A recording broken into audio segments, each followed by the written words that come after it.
you're created, you're here on this earth, and that has value all by itself. You Absolutely. show up, your presence is a present, and people need to understand that, regardless of what room you're in, what your station is and what you've chosen, you have value just because you walked in the room. Happy Wednesday, my goal getters. How are you? Welcome back to the Getting the Win Show. I'm your host, Melissa Thomas, or should I say Melissa T, the procrastination bully. Thank you so much for coming back to the show. And if this is your first time, welcome. Welcome, welcome. You'll enjoy it here. Today's episode is a little bit different. I always say that before my interviews. But in today's episode, I'll be interviewing Angel Perry, who's the Executive Vice President of the Communications Workers of America Local 3108. That's in Central Florida. And she brings a passion for serving people.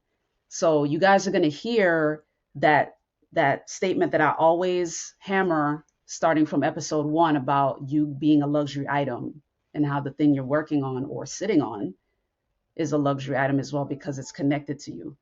Angel is very passionate about serving people and making sure that they get what is theirs, they get what they rightfully deserve.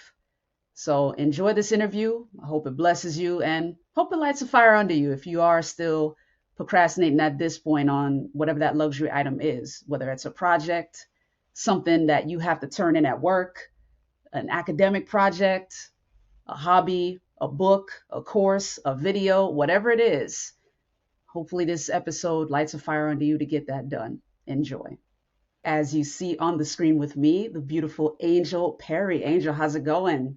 It is going good. Thank you so much for having me today. I appreciate the invite. Oh, no problem. Thanks for being available. So I wanted to, obviously our show tackles procrastination, and you are somebody that has a very full schedule. Yeah.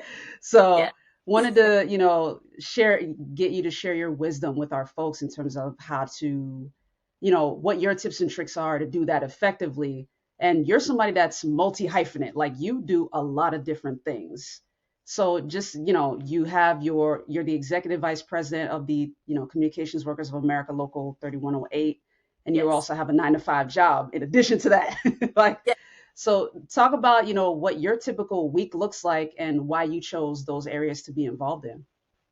Okay. So I do tech support. I've been in telecom for over 20 years, and my job, my 9 to 5, is also a union job. And for unions, it's the employees that run that particular local or chapter. If need a better description, we call them locals all around the country. It's different offices that have their own specific regions. And when I moved to Florida, I discovered there was a large gap in the information that members needed, and that was available to them, or the knowledge of how unions work, the power that they have, and how to manage your manager. Because, not Mm, all managers have your best interests. So true. when I noticed that gap, I volunteered first as a steward, which is a representative for employees. And then I also found more and more opportunities to take more responsibility on and ran for office. And then now I'm an executive vice president of Local 3108. And I am currently serving my third term. Third, y'all. Yeah. Somehow I'm So how a job. how long is a term typically? Is it 4 years or what's the time frame? Just under 4 years, yeah. Yeah. So every election cycle for internal locals, they'll run elections, and you do a petition. Is run exactly the same as any state or federal election. It follows the same election laws. So I have to do a Mm, petition. If there is a competitor, I run advertisements, and all of that is on my own time. I cannot do that during work hours or on union time. And then the members vote, and I'm here. awesome. And just very briefly, kind of tell our audience the responsibilities that come with being EVP of the local 3108. Like, what does that look like for you? So yes, so EVP is second in command. So there's a president, and then I'm in the executive vice president, and then there's departmental VPs, meaning they are the head of their individual departments. The responsibility is depending on the size of your local. Ours is the largest telecom local in the state of Florida, so we cover Wow. all of Central Florida. Also, we are a news guild, so we have about 11 newspapers. So my responsibility can be as a steward, like I traditionally started out. Also, helping making decisions on how the local is run, finances. We have a executive board that we all meet and help make decisions. Of course, the decisions also rest with the membership during members' meetings.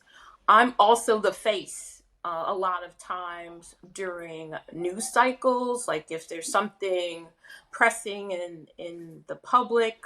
I can represent the local during meetings with legislator or local elected officials. Also, if something's needed in any of the job sites, I can act as a proxy for OSHA and do an inspection and then file a report with OSHA for safety, contract enforcement. I mean, the list is like very long. My office specifically also handles benefits because employees don't always know what's afforded to them, the timing, Mm-hmm. how to, file for whatever they may need, doing medical or leaves of absence and all those things. So employees reach out to me specifically to help manage their benefits. Got you. That's only AKA the list is really long, y'all. Like she yes, like she only she real some. busy. Some. Some of it.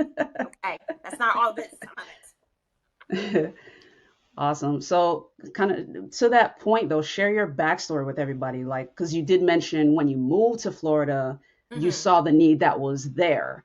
But Hmm. talk about what you were doing prior to that. Like, how did you first get into working with the union? So, I'm originally from New York, born and raised in Brooklyn. Shout out to Brooklyn. Yes, Brooklyn. I had been in part of unions before. The same Hmm. one that I'm with now. I transferred from actually upstate New York down to Florida. But it wasn't until I got to Florida that I was more than just a dues paying member. So my parents were state employees, so I knew about unions from growing up and going to the picket lines with them and things of that nature. But more than that, in New York, because everything is pretty regulated and nobody really gets out of pocket about stuff, you're educated at home about unions, so it's not like there's a misgap of information. Mm, Florida, they have taken civics out of schools by design because they really don't want employees to have the education that you have rights. And this is afforded to you through the federal government. This is unions is a federal right. A right to organize is afforded to everyone. Whether you work at Starbucks, which is starting to unionize right now, whether you work for a comic company like Image is organized now, or we even have our first unionized bank, which is Wells Fargo. So all of these things that people have a right to seems to be well hidden in the state of Florida. And the governor, although he's done a lot of good things, one of those things is he is anti-union. And he forgets that when he says like teacher unions or this union or that union, you're talking about the employees. You're talking about the mom and dads that you're professing to protect. Um, unions are the employees. They're not a subgroup. They're not a country club. They are the employees that actually show up and clock in every day. And for them to demand a fair work environment or fair wages shouldn't make them the enemy. Mm-hmm. So moving to Florida, I discovered there's a large gap in that specific information that, once people have sat in one of my classes or sat down with me to really delve into what is a union, they're like, wow, wow, like I didn't know. And it's like, because they took it out of schools. They took Mm-hmm. that piece of information out of schools. And I want to follow up with that because you guys can hear the passion in Angel with this. So I want to so I want to talk a little bit about what you were able to see growing up in terms of being able to be on those picket lines with your parents. What kind of values did they instill in you? You know, what were they telling you while you were, being on those lines? What kind of expectations were they setting for you? Um, at the basics, it is a lot of reflecting on your own value.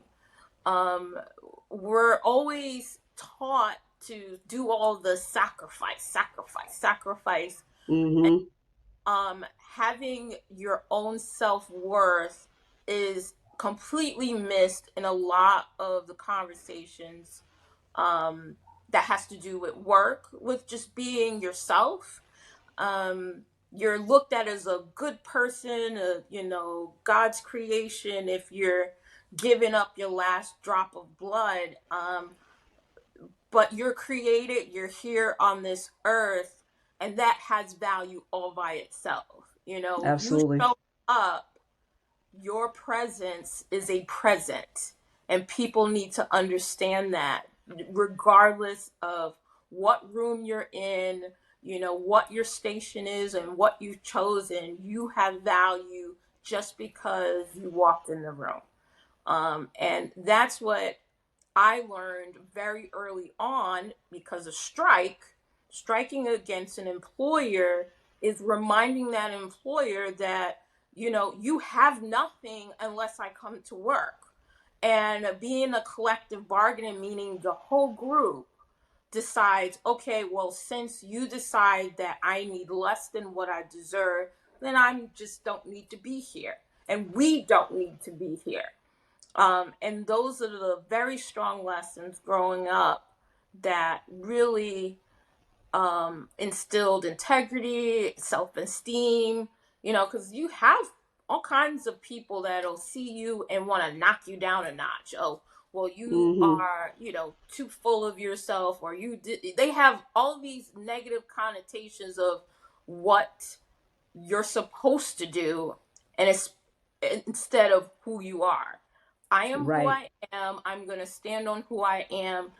There's always adjustments and growth of how I handle things or how I respond to things. But who I am at my core absolutely has a priceless value. And you or anybody else who thinks otherwise will just have to go sit, in the corner or at your house and think that all by yourself. You'll never get me to buy into any of that. That was a very professional way of telling them sit down somewhere. I love that. I love that. Yeah. um, and just to stay on this point a little bit longer, I know this wasn't in the questions, but I would love to get your Yeah. thoughts on this. Yeah. Obviously, in summer of last year, we had the writer's strike, and then Oh, later in the year, we also had, like, if I'm not mistaken, was it SAG. the directors? It was the SAG. It was the SAG. actors. Right. Yes. Right. You had the writer strike, and then you had the actors that had their strike. So, and what we saw in that window of time was unprecedented, because even during the writer strike, it was the first time in entertainment history in the US where all of the different sectors were actually unified in defending the writers. Like, Yes. directors were defending them, actors were defending them. There was a solidarity across the industry. I would just love to get your thoughts on that. So I was in support. all my social media had both the writers and the SAG symbol in solidarity as a CWA member. We Mm-hmm. absolutely support any of the unions that know that their value and are willing to fight for it. And anybody that needed information, maybe they weren't sure, they weren't too close to SAG. I mean, we went to the picket lines, all those different things. It, it's really important to understand that at the top, the decision makers, they decide what people get paid. Mm-hmm. And one of the points with SAG and why they went on strike is now that we have artificial intelligence software. And what they wanted to be in the contracts is that you as an actor, you as a person, they own your likeness forever. um, you would get paid $300-400 for showing up that first day. They capture your image and they would be able to use it forever. What that meant is any of the extras on a set would now be, after they accumulated enough faces, you would never need them. Replaced. The completely replaced for what? For a few $1,000s? What was the end game to that? And the end game is to change the face of a studio where eventually you wouldn't even need the main stars. You wouldn't need the directors because you would just push some buttons on a computer and then you had a movie. Mm-hmm. The directors were on board, the big stars were on board because they saw the end game. If Hollywood, whoever who ran whatever studio, all they had to do was push a button and a movie came out, nobody had jobs. That's what that was really a start to, and they were able to block that. So it is important, the courage to be able to stand up for yourself only comes from deep down understanding your value.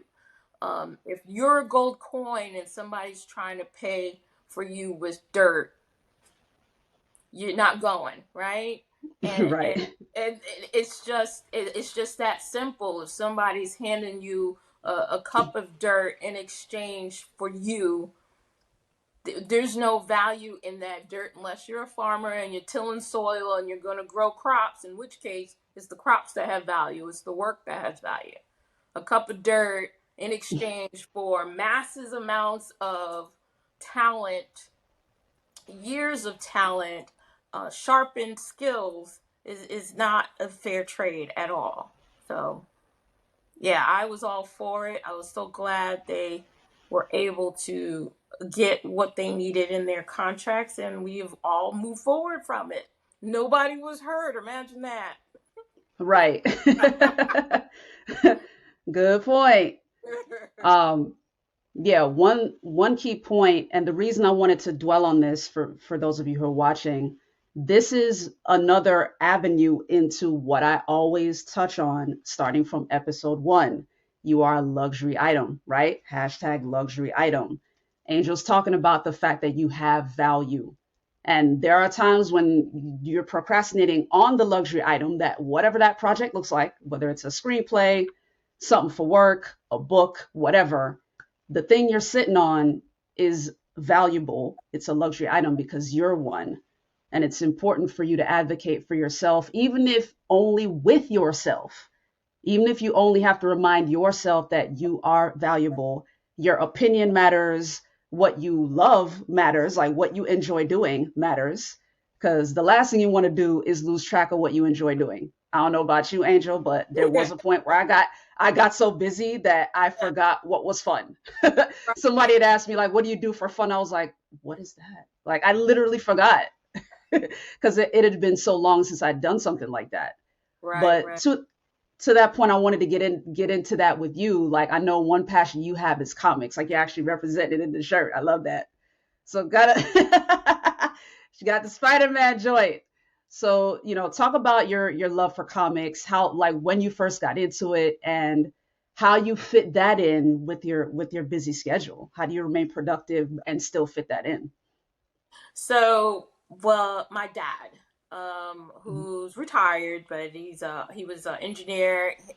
He drove trains for the state of New York. As little when I was little, he actually worked for New York State shelter system. So not only did I got to see what it was like for a lot of people to start with nothing or have nothing and depend on services of the state. The value in the dollar was more prevalent just because of what people didn't have and what we Mhm. had as a difference. You know, that union job my dad had afforded us to be middle class, and we had a home and a car, and went on family vacations. And some of our little habits was going to the newsstand and picking up a comic book. And then I fell in love with Peter Parker. Nice. He was the character that really valued life. Like, even if he's battling and protecting New York and he's protecting this and protecting that, whoever was the antagonist it was never in his mind that I gotta take this person out. It was Mhm. always in the effort of a second chance, if possible, for this antagonist. And I love that sunny side glass is half full look, and I kind of adopted that view as well, from the comic book. So to this day I collect Amazing Spider-Man. I collect a wide variety of comic books, but he's a staple, from all these years, from me being very small in school and reading because I was a book. I was in the library. I Me didn't too. play sports. I didn't go out and run in the streets. I always had a book in my hand. I was buried in a book all the time.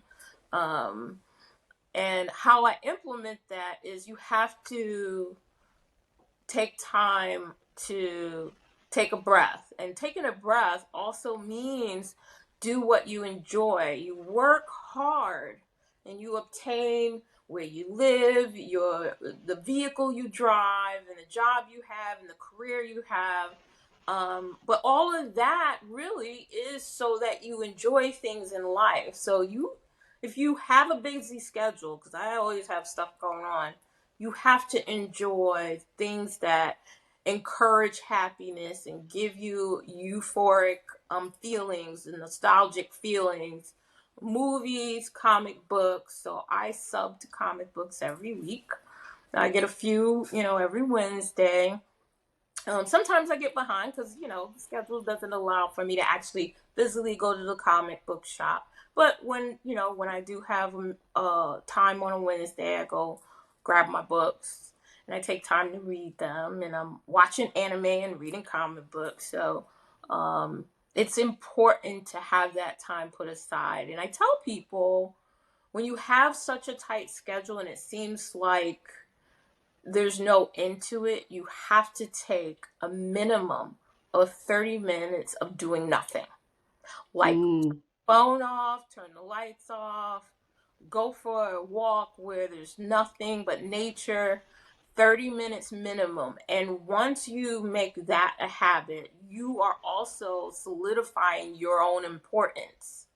Um, with Important. yourself, you are solidifying mentally your own importance. And there's nothing wrong with that. Again, in our society, we're told to give our last drop of blood and you are sanctified. But in reality, you are no good to anyone if you're not taking care of yourself.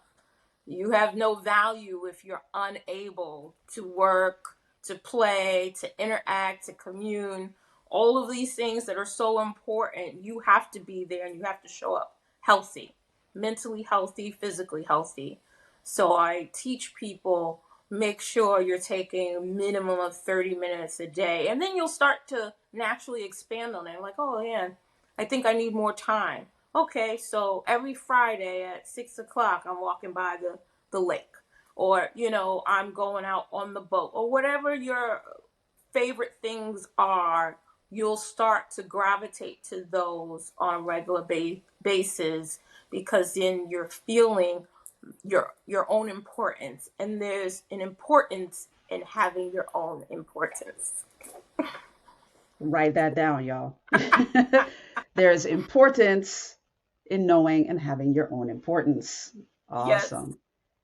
That was good. That's really, really good. Thank you for sharing that. Appreciate that. So how do you normally maintain perpetual productivity in your life? Because like I said, you're juggling a lot. So how do you normally keep a do you use the calendar on your phone? Do you use a Oh, planner? Like what do you normally do to maintain productivity? so I have been a Mac head since almost the beginning of time. Um, so yes, the calendar scheduling, even scheduling fun, is important, because Mm, otherwise it's hard to break away if you're not already in the habit of putting time aside for yourself. So if Wednesdays is when comic books come out, but for whatever reason that's a heavy work day, then Friday or Saturday or Sunday, I'm going to the comic shop. Um, Scheduling is, I have reminders.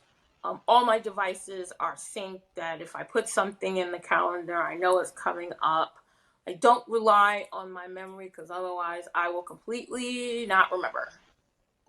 It was, apparently I was supposed to be at an event later today, and that's not happening because I didn't put it in the calendar. It's okay. concrete example. Concrete example.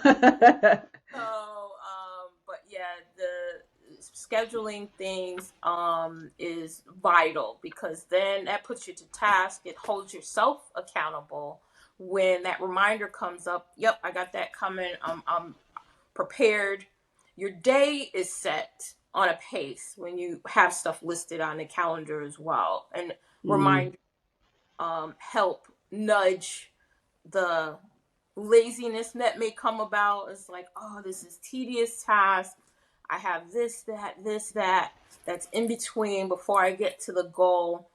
And also, you got to remind us and ourselves that in this society, the instant gratification is pushed on us.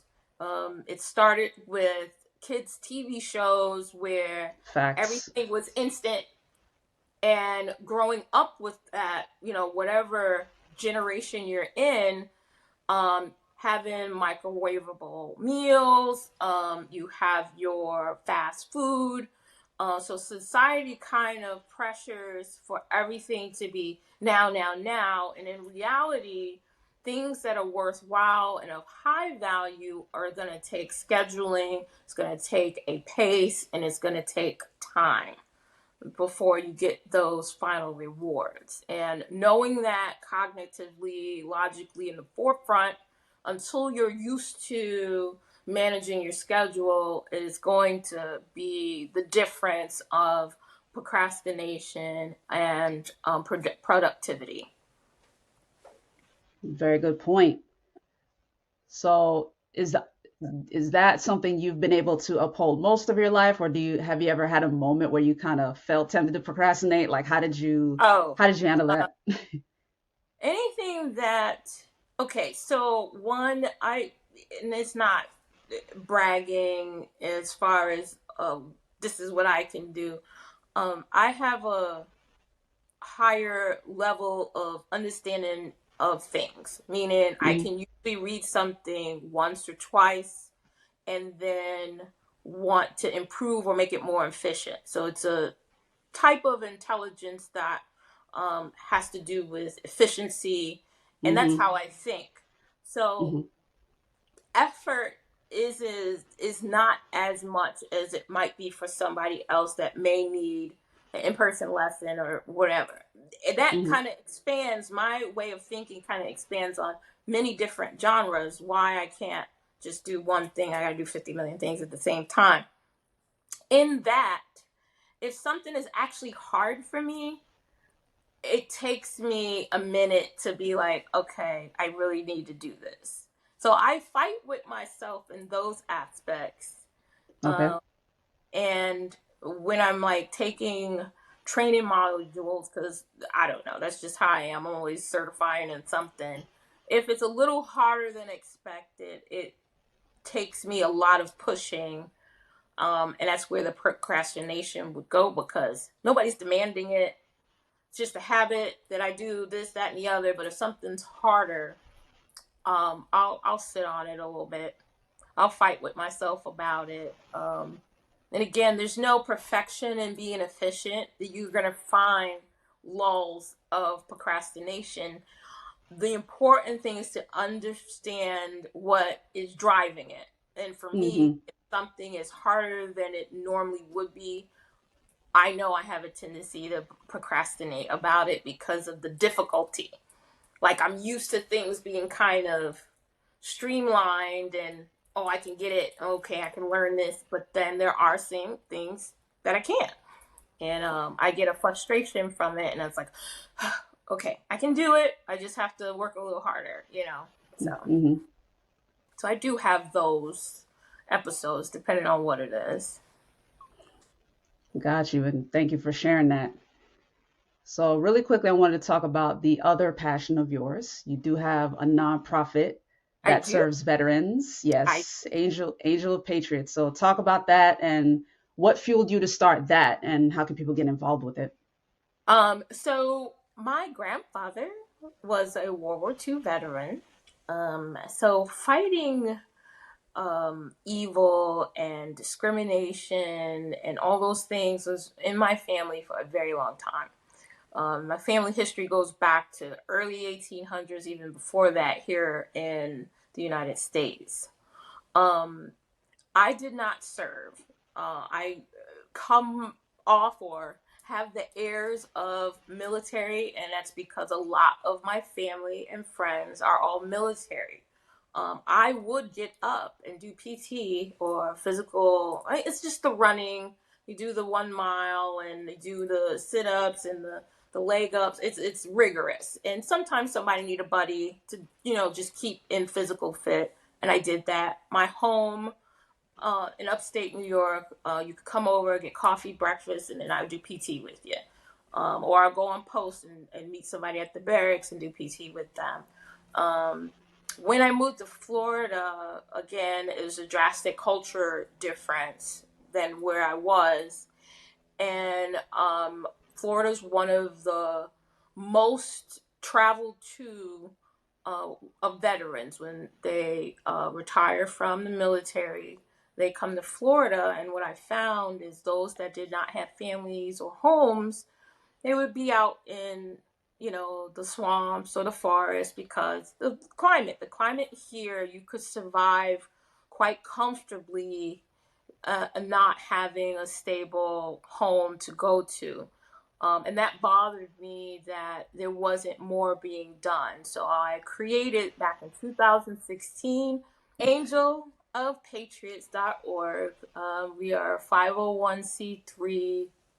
The more donations, the better. I do meals. I do trips to the VA. We have a beautiful VA in Lake Nona, which is not I can easy. attest to that. It's Um, not. It's a it drive.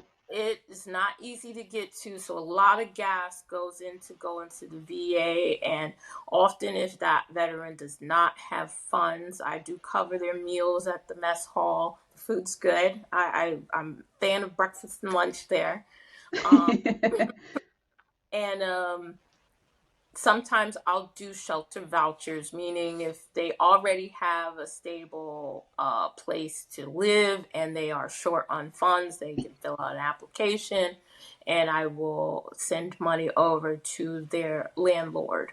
Um, but the more funds that we have, the intention of the charity is to actually own property so that Mm, veterans have somewhere to live. And raising funds are very difficult because you have oh I don't have this, I don't have that. But you got to remember, there are people that sacrificed for our freedom that we did have every day that have nothing. And that's even if it's $1, you can go to the website and you can put reoccurring donations. You can file it on your taxes. Like I said, we are a fully fledged 501c3. Even if you didn't have funds, you can donate physical land. We are able to accept that, or you could donate cars, or clothes. You can send items to our P.O. box. I am currently looking for an office locally here in Sanford, Florida, so that people can actually walk in and get resources. Got you. And the website one more time. Is angelofpatriots.org. Angelofpatriots.org. So you guys check that out and give give whatever's on your heart, whether that's the physical donation or drop some cash in there. Send us some chips. Send us some chips. You know what I mean? Yeah. So given that between the work you do as EVP of the local 3108, the work you do with Angel of Patriots, your 9 to 5, because that's also a communications job technically, Yes. and then even with this stuff you do with the comics, because you have your own podcast now, like you're part of a show. Like, what's Yeah. the most rewarding part of the work that you do? All of it, all of it has an element of making a person's day better than when I found them. So that Mm, person entering my space, my goal is to always make their day a little bit better in some way than when I found them. mic drop, y'all. And that's a very noble goal. I love that. You know, making someone's day better than when you found them. And that is true, y'all. Like that is through line, like with all of the jobs that she does, all the work that she does. Yeah. That's amazing. So lastly, as we wrap up here, I usually ask all of my guests about accountability as it relates to preventing procrastination or just, you know, up leveling your productivity, even if procrastination isn't something you struggle with. But do you have a group like that that you're a part of, or do you have like an accountability buddy? Like, do you have accountability in your life? So, for me, I do have an adult child that I have to, by example, a lot of us that are parents, we have our lessons that we share, but the lessons that I give have to match my actions. I am a firm Hmm. believer. Don't just talk the talk, walk the walk, and other people that also I help and give guidance to have to be able to say, she talked to me about my specific thing and her advice was great or the resources were great, but I also see when she helps other people and how she carries herself, so I know what she gave me is solid. I Mm, can't um call myself making somebody's day better if the information isn't 100% solid, for one. The accountability is going to be that with each person, I see them as an audience and I welcome the judgment. Show me that, where I can do and to improve, where I can do something better if I haven't articulated myself well. And if you notice anyone around me over a little bit of time, I'm a great listener, an active listener, and I incorporate what is brought before me as a testament to what I've already did previously well. hmm. The next person with the bigger crisis is not going to come to me if I didn't help the person with the smaller one. So my accountability is the honor of being able to help where people are at their most vulnerable. And being able to do that on a larger scale in different capacities tells me I'm on the right track. Beautifully said. Thank you for sharing. Appreciate it. Appreciate it. So, where can people connect with you, learn more about what you're doing, find out about that comics podcast? Just kind of drop all the info. Okay. So for those, we already talked about angelofpatriots.org for those that want to get into helping with the veterans. If you're big into comic books, I teach about collecting. So if you go to my Instagram, the number 4, amazing, follow me on there. I invite you to see. I do little videos of how to collect comic books. I also am on a podcast. I am what's called a Black comic lord. We do historical. I said hysterical. We are funny. If Yeah. you go to YouTube, the Black Comic Lords, I am on the WINSday podcast, and we just do a mashup of comics that came out for the week. Join us on Facebook, on Instagram, on Twitter, and Threads. Yep. You can also find me on TikTok, A for Amazing. And I have a lot of little different things on there. It's mostly about comic books, but I'll talk about movies and all different things. So you can Google me. If you're not sure or don't remember, just Google Angel Perry, Florida. All my stuff pops up. Love it. Love it. Well, thank you so much for being on the show, Angel. Appreciate you. And I appreciate your passion for people, like for serving people. It's refreshing and very much needed. So Yeah. thank you. Thank you Appreciate for you. having me. I enjoyed talking with you and chopping it up as always. Thank you so much. Absolutely. I told you Angel is a very passionate person. She's a very passionate person, loves to serve the people. And I love that in everything she's doing, her goal, her mission is to make anyone's life better than before she interacted with them. That's such an honorable goal to have. And hey, like, let's make that the goal too. I'll be honest with you, that inspired me. But let me know what your aha moments were from today's episode in the comments below. And let me know where you are in your luxury item. Again, we're several weeks in. So let me know where you are with your luxury item and how you feel about knowing that you yourself are a luxury item. Let me know in the comments. Would love to have that conversation and keep it going with you. In the meantime, if you haven't yet, be sure to like, share, subscribe, click the bell icon, all of the fun stuff, as Dr. Myron Golden says, all the YouTube stuff. But yeah, be sure to subscribe and click the bell icon so you get all notifications for all the content that I've put out. You're watching this at Getting the Win on YouTube, but you can also connect with me at Getting the Win Show on Instagram, Threads, and Pinterest. That's at Getting the Win Show in those places. Here on YouTube, it's at Getting the Win.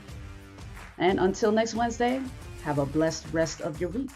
And be sure to check out the merch shop. If you are curious about the shirt, you want one for yourself, you can go to gettingthewingear.com. That way you see this shirt, you'll see a bunch of other accessories as well. We've got hoodies, we've got sweats, we've got all the gifts that you could possibly want to buy for yourself and for your folks to get the message out about being as productive as possible and staying true to yourself. Because the mission of this show is to turn procrastinators into producers. That's why I always task you guys to hashtag get on that and make sure you're on top of your luxury item. And that way you can rock the gear to remind the world that you are all about that luxury item. You are all about getting things done, getting the goals instead of simply setting them.